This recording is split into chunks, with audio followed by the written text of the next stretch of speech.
Le monde a vu passer des épidémies, les unes plus violentes que les autres. L'une des toutes dernières que nous connaissons tous est le coronavirus ou la Covid-19 qui a déjà fait des millions de morts. Mais bien avant le Covid, les épidémies ont toujours fait ravage sur la Terre en emportant des millions de personnes. Bonjour les tortues et bienvenue dans cette nouvelle vidéo de Top Tortue. Comme toujours, n'oubliez pas de mettre un pouce vers le haut, de commenter et de partager cette vidéo. Ça aide la chaîne à se faire connaître.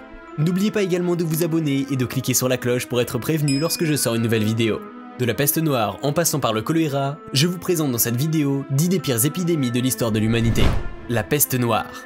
Cette épidémie a commencé au bord de la mer Noire en 1340. Elle s'est ensuite très rapidement propagée en Europe et dans certaines régions de l'Asie. Elle a fait 75 millions de morts, emportant avec elle plus de 30% de la population européenne de l'époque.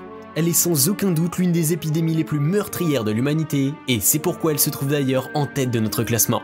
La peste noire est provoquée par la piqûre d'une puce infectée. Cette piqûre entraîne l'inflammation des ganglions et une tension très douloureuse des tissus. Plus la maladie avance, plus l'état du patient se dégrade. Les ganglions enflammés commencent à s'ulcérer et suppurer. La peste noire a déstabilisé et fait disparaître des empires et dynasties comme la dynastie Yang en Chine, l'empire Khmer et bien d'autres. La peste noire provoque entre autres la faiblesse, la fièvre et les frissons, les maux de tête et les courbatures. La diffusion rapide de la peste noire est due à l'arrivée du rat noir en Europe. Natifs d'Asie, ces rats se sont propagés progressivement par les navires de commerce. La grippe espagnole. Si vous vous demandez pourquoi on appelle cette grippe l'espagnole, c'est tout simplement parce que l'Espagne faisait partie des tout premiers pays à en parler. Les autres pays n'en avaient pas parlé à cause de la censure qui sévissait en Europe à cette époque. Les origines de cette grippe n'ont donc rien à faire avec l'Espagne. Le virus serait parti de l'Asie. Il serait né de la combinaison d'une souche humaine provenant de la grippe saisonnière H1N8 qui sévissait entre 1900 et 1917. Et des genavières de type N1. Ce croisement a donné naissance à une souche H1N1 entre 1917 et 1918, qui est cependant différent de celle qu'on a connue plus récemment en 2009. La grippe espagnole se caractérisait par la fièvre et un affaiblissement des défenses immunitaires. Les victimes de cette grippe mouraient d'une surinfection bactérienne au bout de 10 jours après l'apparition des symptômes grippaux.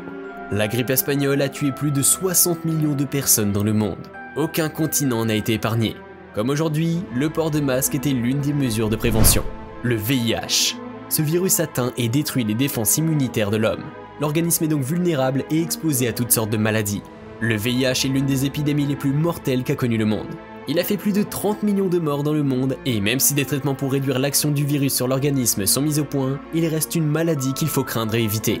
Le VIH se transmet par le contact étroit et non protégé avec les liquides d'une personne déjà infectée.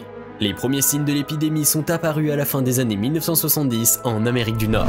La peste justinienne. Cette peste a fait entre 30 et 100 millions de morts en 2 siècles, soit 25% de la population mondiale. Cette épidémie qui a débuté en 541 en Égypte rejoint le pourtour méditerranéen suivant les voies de commerce. Cette première pandémie de peste ravage à plusieurs reprises l'Italie, atteint l'Irlande et la Grande-Bretagne et se propage ensuite en Syrie et en Mésopotamie. Contre cette première vague de pandémie, les autorités ne savaient pas quoi faire, les rues étaient inondées de cadavres qui sentaient.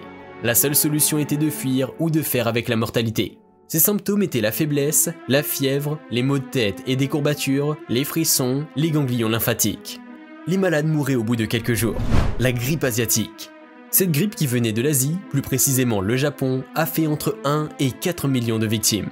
Cette épidémie a sévi entre 1956 et 1958, soit 2 ans de galère pour l'humanité. Le virus s'est propagé en suivant les routes maritimes de la mer de Chine. Il a parcouru Taïwan, Singapour, l'Australie et l'Amérique. Les symptômes de la grippe asiatique sont un peu les mêmes que d'autres maladies infectieuses. Il s'agisse de toux, maux de gorge, un état fébrile, des courbatures. La grippe asiatique est la seconde grande épidémie de grippe connue. Les États-Unis furent l'un des pays les plus touchés de l'époque avec près de 70 000 morts. La tuberculose. La tuberculose reste l'une des premières causes de mort dans le monde. Elle est causée par une bactérie qui affecte les poumons. Les symptômes de la tuberculose sont une fièvre entraînante, avec souvent des sueurs nocturnes, une toux chronique avec des crachats épais, comportant parfois quelques filets de sang, un essoufflement, des douleurs dans la poitrine, un état de fatigue, une perte d'appétit, un amaigrissement. Elle se transmet d'une personne à une autre par voie aérienne, le plus souvent quand une personne malade tousse, crache ou éternue. En 2015, la tuberculose a fait près de 2 millions de morts. On peut traiter la tuberculose par un traitement antibiotique. La peste antonine. Cette peste qui frappa beaucoup plus l'Empire romain a fait près de 10 millions de morts entre 160 et 189. La nature de la maladie est toujours discutée et la plupart des chercheurs pensent que c'était une importante épidémie de variole ou une maladie proche. Le terme de peste n'est ici qu'une tradition des termes latins lues ou pestis.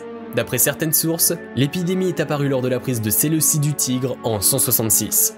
Les morts se comptaient par milliers et étaient enterrés dans des fosses communes. La peste antonine doit son nom à la dynastie qui dirigeait l'Empire romain. Si vous connaissez d'autres épidémies auxquelles le monde a pu faire face, n'hésitez pas à me le dire en commentaire. La variole. Grande faucheuse du XXe siècle, la variole est l'une des maladies les plus meurtrières que le monde a connues dans le passé. Elle a causé 4 à 7 fois plus de morts que la Seconde Guerre mondiale. La variole est une maladie infectieuse qui allait et venait. Elle touchait beaucoup plus les enfants et a fait plus de 300 millions de morts. La vaccination de masse à l'échelle mondiale a éradiqué la variole dans les années 80. Les symptômes de la variole étaient similaires à la grippe en plus des éruptions cutanées, maux de tête et vomissements. La contamination de la variole se faisait par annihilation de l'air exhalé ou des expectorations émanant d'une personne infectée. Le choléra. Le choléra est une infection diarrhétique aiguë provoquée par l'ingestion d'aliments ou d'eau contaminée par le bacille Vibrio cholerae. Le choléra a fait son apparition en Inde en 1826. Il a ensuite gagné Moscou et la Russie en 1830, puis la Finlande et la Pologne. En 1831 et 1832, il a gagné Berlin puis la France. En France, le choléra a fait plus de 100 000 victimes et plus d'1 million en Europe. Les principaux symptômes sont des diarrhées et une déshydratation. Les personnes atteintes peuvent avoir également des nausées et des vomissements. Le choléra est une maladie très contagieuse et se transmet par contamination alimentaire et hydrique. Pour éviter le choléra, il faut observer des mesures d'hygiène en général. Faites donc attention et soyez propres. La Covid-19. La Covid-19 est une maladie infectieuse causée par le virus SARS-CoV-2. La plupart des personnes atteintes par la maladie ne ressentent que des symptômes bénins ou modérés et guérissent sans traitement particulier. Mais certaines personnes tombent gravement malades et ont besoin de soins en urgence.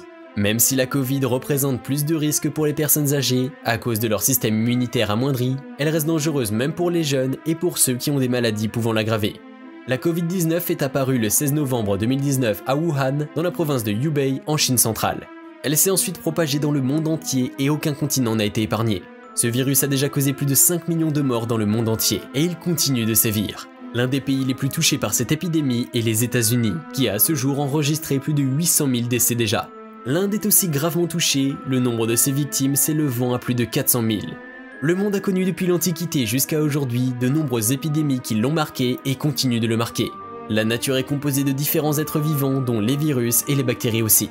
Malheureusement, on ne sera jamais assez à l'abri puisque ces agents pathogènes font partie de notre écosystème.